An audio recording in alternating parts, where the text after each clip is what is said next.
Well, here we are, Daniel with another vision. I guess he kind of feels like we do when the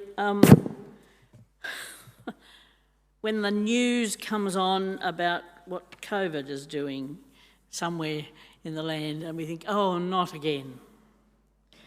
And so here he is. It's the 3rd year of Cyrus, and Cyrus is the king of Persia. And we're reminded that Daniel's still effectively an outcast. He was called Belteshazzar. And the vision affects Daniel. It says in verse 3, I ate no choice food, no meat or wine touched my lips, and I used no lotions at all until the 3 weeks were over. He was distressed and disturbed. And he has a vision of an interpreting angel. And this angel, for those of you who are note takers, is described like this in Ezekiel 1:26-28 and in Revelation 1:14-15 as someone like God, but as an angel in Ezekiel 9:2. You ask me later if you want those. And the effect on the people is the same effect that seeing God has had on people throughout the scriptures and throughout generations, and certainly mimics what happened with Paul. Everybody else heard the noise, but nobody else saw what Paul saw. And that's what happens here with Daniel. It says that they fled and hid themselves. Everybody else got up and ran, which is a reasonable reaction to seeing an angel of God, I would imagine. And part of the reason, and almost the first thing that the angel says to David is, don't be afraid. Don't be afraid. Be strong. Be strong. Be strong. And Daniel is described by this angel as highly esteemed. That's an interesting word, thought well of. But in fact, it's the same word that in the 10th commandment is described, is translated coveted. God covets Daniel. He wants to keep Daniel for himself. It's an interesting way of thinking about how God sees us. He's paid so much for us. He wants to keep us for himself. Don't be afraid, the angel says. I've come to tell you what's going to happen. Now, I would have thought that that was the most terrifying statement you could make to anybody. I'm going to tell you what's going to happen. I don't know that I want to know what's going to happen. I don't know about you.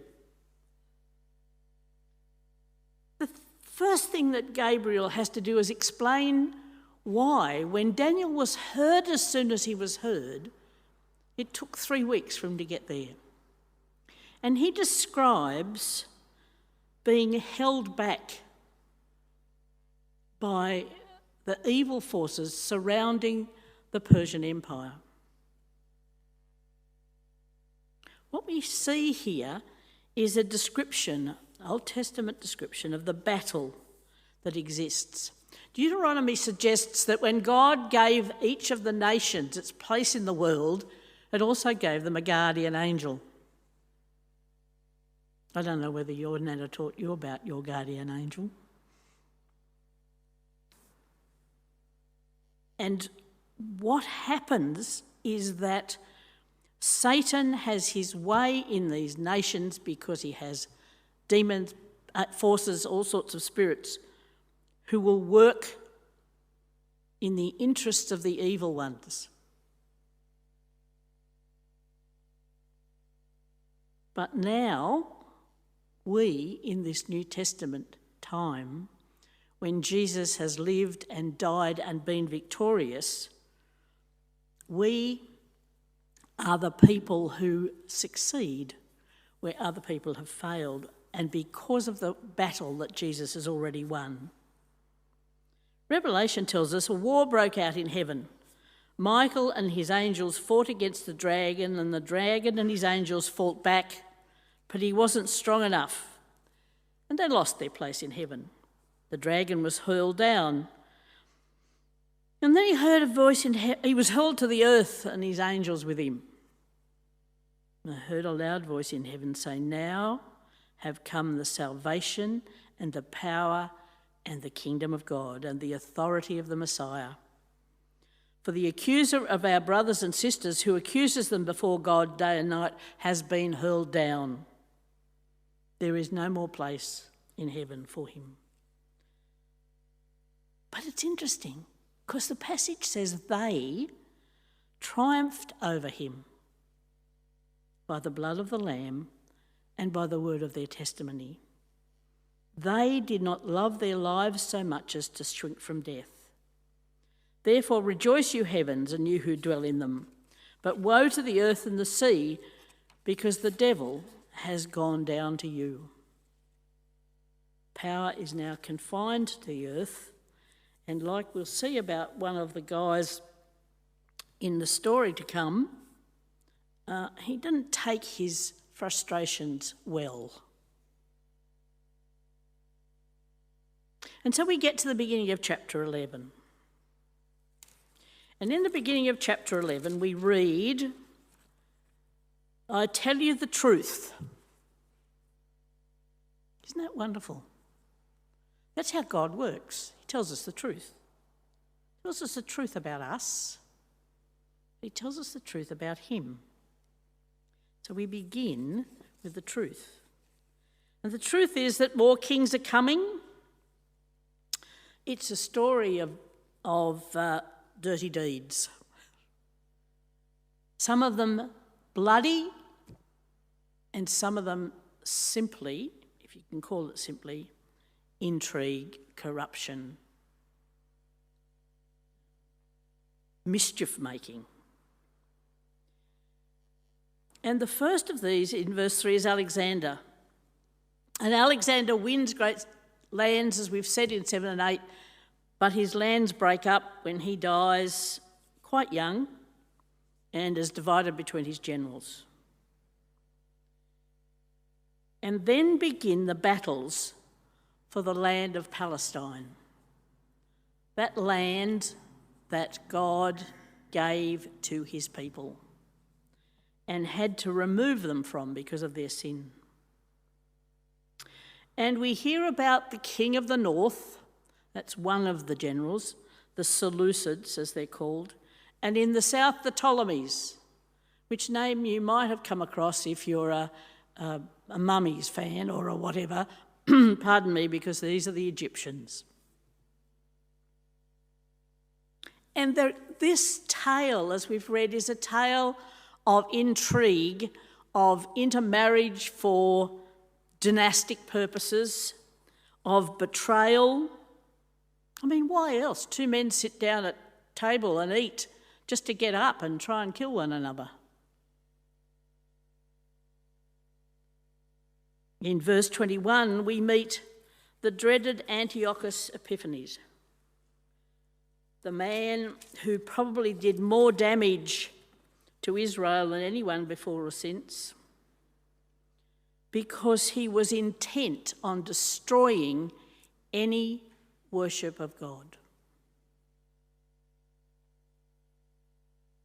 He was, in verse 24, described as a contemptible person, held in contempt by God. He was, verse 21, he was succeeded by a contemptible person who had not been given the honour of royalty. He will seize it through intrigue. And throughout history, we've had those who waged battles and we've had those who waged intrigue. The Satan's methods really don't change very much. But, and in God's story there's always a but. But at the appointed time, verse 29, he will invade the south again, but this time the outcome will be different than it was before. And you know, all these things that we know that we read here are recorded in secular history. They all happened. And these ships of the western coastline is the arrival of the Romans.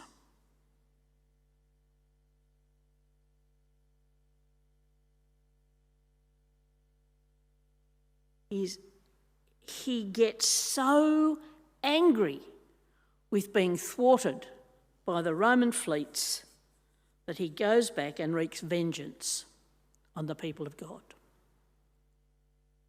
And he does it two ways. He rewards the people of God who are willing to turn their backs on God, and he kills the people who want to be true to God. It was punishable to circumcise your son, punishable by death. It was punishable by death to have a copy of the Torah. It was punishable by death to try and get into the temple.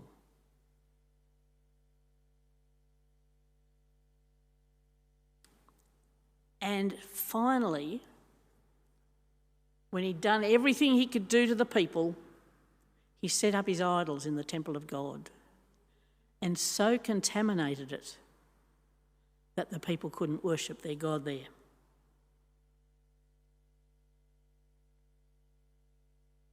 This is important because what happened in the time of the New Testament that we read is a direct result of these things that happened in the period between the two testaments. When the north and the south are fighting, when the intrigue's happening, when God's people are being punished just for being God's people. So what's going to happen to God's people? In verse 32, we read, "With flattery he will corrupt those who violated the covenant, but the people who know their God will firmly resist him." That's where resistance comes from, not by being strong, but by knowing God. Some will be wise. They came to be known as the Hasidim.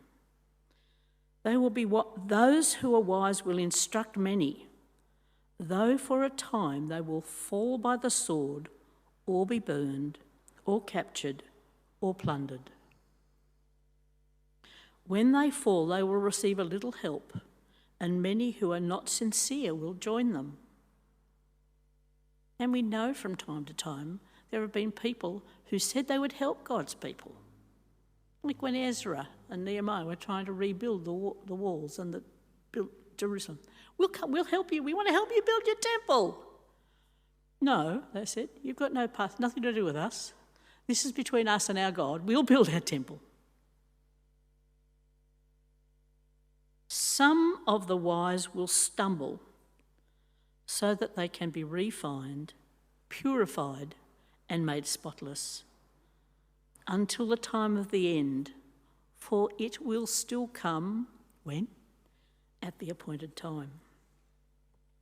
So there will be trouble and there will be martyrdom. There was trouble and martyrdom in the church throughout its history. There was this trouble and martyrdom for the people of the Old Testament. And some of these things not only happened historically, but they're repeated and repeated and repeated. When you're on a good thing, stick to it. Isn't that what they say? Well, Satan was on a good thing. Destroy God's people. Punish the ones who turn their back on, reward the ones who turn their back on God and punish the ones who don't. And so it still is.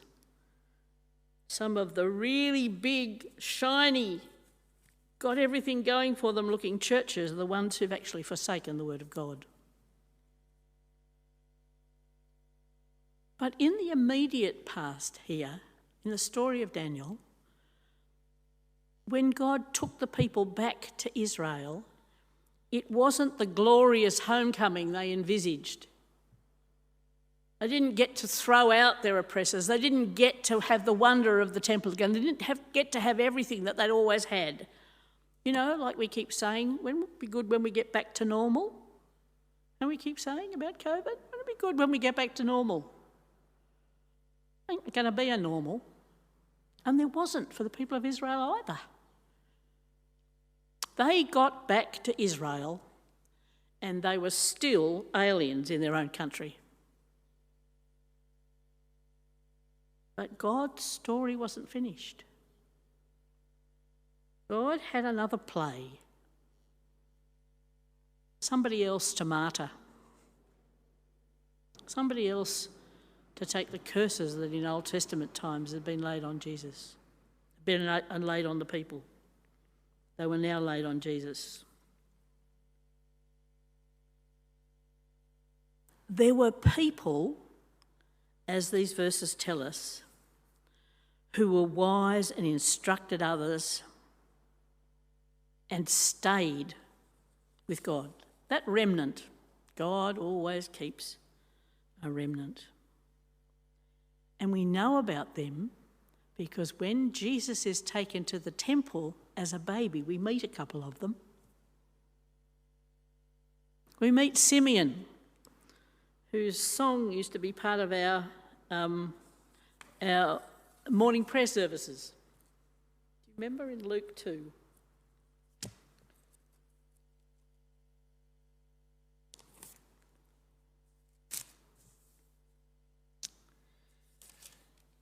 And he says, "Sovereign Lord," says Simeon, "as you have promised, now dismiss your servant in peace." He'd been told he wouldn't die till he saw the Lord's Messiah. "For my eyes have seen your salvation, which you have prepared in the sight of all people, a light for revelation to the Gentiles and for the glory of your people Israel." And there was also a prophetess, Anna, the daughter of Phanuel, of the tribe of Asher. She was very old. She had lived with her husband 7 years after her marriage and then was a widow until she was 84. She never left the temple but worshipped night and day, fasting and praying. Coming up to them at that very moment, this is Mary and Joseph with the baby Jesus, she gave thanks to God and spoke about the child to all who were looking forward to the redemption of Jerusalem. "Here, folks," she said, "is hope."